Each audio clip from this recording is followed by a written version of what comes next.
में रहना बहुत अच्छा है। जितना एक दूसरे के अनुभव के संसार में रहेंगे उतनी आत्मीयता बढ़ेगी, उतना अच्छा रहेगा। और अकेलेपन को दूर करने के जो जितने कारण बनते हैं उन कारण को इस तरह स्वीकार करना चाहिए कि हम इतने नज़दीक आए कि सारी दुनिया हमारी नज़दीक में आ जाए। और हम अपने आप को किसी देश, किसी क्षेत्र, किसी गांव का निवासी न समझकर ये सोचें कि हम तो पृथ्वी के निवासी हैं। और इसमें एक अधिक से अधिक एक धारा से रहन सहन की जिंदगी का प्रभाव हुआ और इस प्रवाह में अब लोगों को रहना चाहिए, ऐसा मैं अनुभव करता हूँ।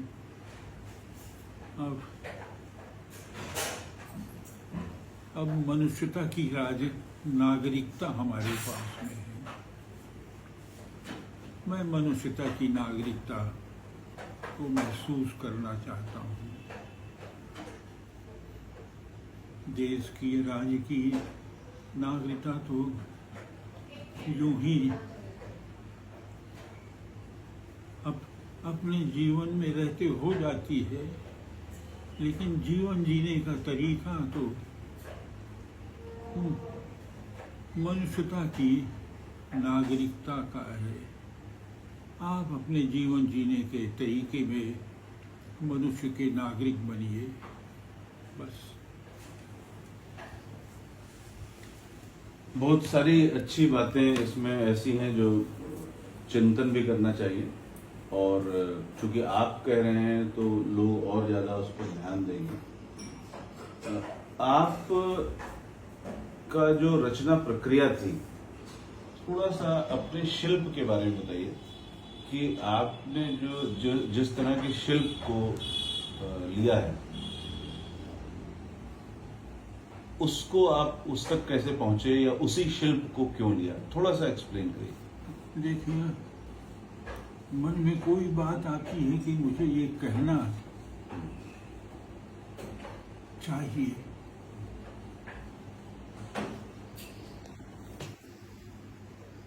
कविता के रूप में, गद्य के रूप में, रचना के रूप में। और लेकिन हम इस चीज को समझ नहीं पाते। मैं इस चीज को समझ नहीं पाता कि मैं जो कहूँगा उसको मैं किस फॉर्म में कहूँगा, उसका स्वरूप क्या होगा। मैं नहीं जानता कि मुझे जो कहना है उसे कविता में कहना है या कहानी में कहना है, जो विधा के रूप में सामान्य तौर पर लोगों के बीच और पाठकों के बीच जानी पहचानी जाती है। एक लंबे समय से विधा एक बन गई है, कहानी, उपन्यास, कविता के नाम पर। तो लेकिन इसका इन विधाओं पर लिखा हुआ बदल गया है, वो बदलता चला जाता है। जैसी कहानी पहले लिखी जाती थी, आज की कहानियों में वो फर्क शिल्प का दिखाई देता है। जैसी कविता लिखी जाती थी वो फर्क शिल्प में दिखाई देता है।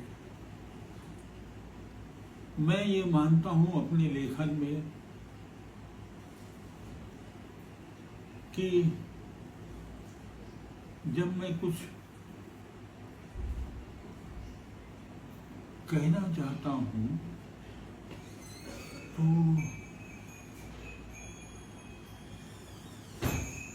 उसको मैं कहने की पूरी कोशिश में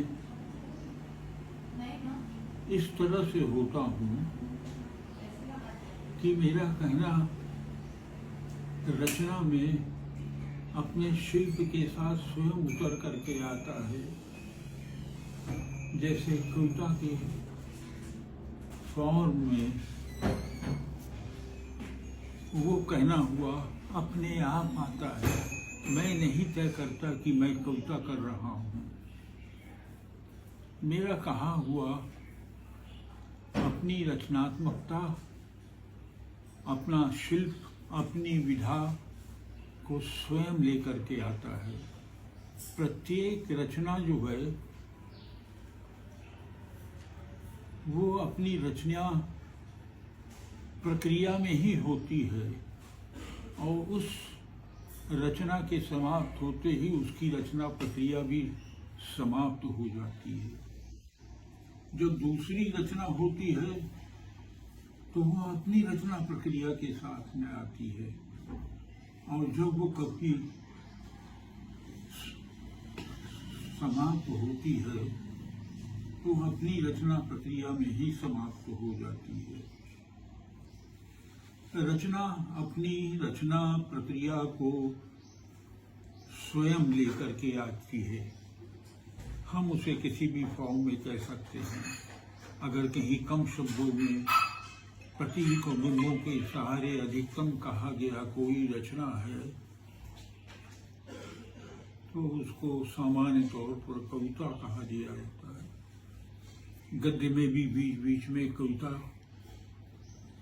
आ जाती है और मैं ये कहता रहा हूँ कि कविता लिखना है के नाम से कविता लिखना बहुत कठिन है। मैं ये तय करूँ कि मुझे कविता लिखनी है तो ये मेरे लिए बहुत कठिन है। कविता का फॉर्म जो है वो कठिन है। कविता का फॉर्म गद्य एक सामान्य लेखन की प्रक्रिया है। जैसे आपस की बोलचाल एक सामान्य बोलचाल है, उसी तरह की बोलचाल की भाषा गद्य में भी होनी चाहिए। जितना बोलचाल की भाषा में आप गद्य को लिखेंगे उतना जो गद्य है वो आपसी होगा। लेकिन अगर कहीं आपको गद्य लिखने में ढूंढ करके कविता में भी अगर शब्द को लाने की कोशिश करते हैं तो वो एक मुझको लगता है कि वो उससे ज़्यादा बेहतर है कि अपने कहने के ढंग से कहें। जो आपके कहने का ढंग है, अब उस कहने के ढंग को कोई एक जो कहा जाना है उसका एक केंद्र बन जाता है। अब हम उस कहे जाने के केंद्र के चारों तरफ घूमते हैं अपनी रचना प्रक्रिया कि ये मैं अपने बताने के तौर पर मैं कह रहा हूँ। और हम ये ढूंढते कि हम किस रास्ते से अपने कहे तक पहुंचकर उसको पूरा करें। इस चक्कर में गद्य भी होता है और कविता भी होती है। कई बार तो मैं कहानी लिखते लिखते कविताएं लिखने लग जाता हूँ, कहानी अधूरी पड़ी रह जाती है। कविता तो लिखते लिखते कविता को छोड़ दिया, कहानी लिखने लग जाता हूँ। तो ये रचना प्रक्रिया एक अजीब रचनात्मक प्रक्रिया है। इतनी अजीब रचनात्मक प्रक्रिया है कि उसकी अपनी एक आध्यात्मिकता है उस रचना प्रक्रिया को, कि इसमें आप जो है केवल ये जो लिख रहे हैं वो केवल अपने लिए नहीं लिख रहे हैं, ये बिखर जाने वाला है। तो ये बिखर जाना एक आध्यात्मिकता है। अगर मेरा लिखा हुआ कोई पढ़ता है तो मतलब वो बिखर कर उस तक पहुंचा है। मेरा कोई सुनता है तो वो बिखर के ही पहुंचा है। ये अगर कहीं नहीं पहुंचता, किसी कोने में है, तो एक पेड़ की तरह जैसे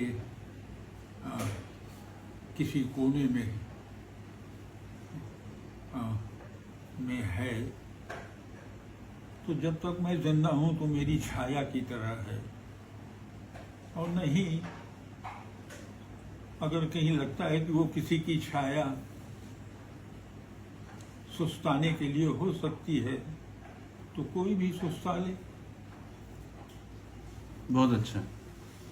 अब एक आध प्रश्न और है, लेकिन थोड़ा रुक करके आप थोड़ा आराम कर लीजिए। तो लोग वो आपने अच्छी बात कही, ये पेड़ वाली बात भी, बिखर जाने वाली बात भी, और ये भी कि भाई हम जो लिख रहे हैं वो सिर्फ हमारे लिए नहीं है।